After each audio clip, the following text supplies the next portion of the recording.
السلام عليكم أخي، تريد أن تدخل من أي باب من أبواب الجنة الثمانية حيث تشاء؟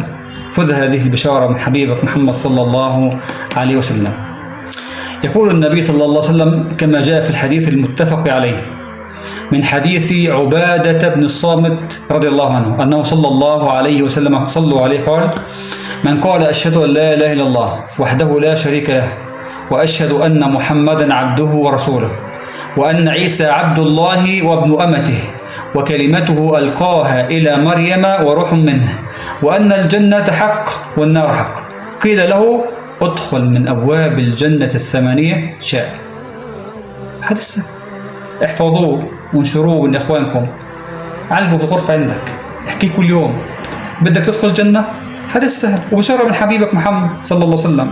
شاركونا الأجر فالدال على خير كفاعله.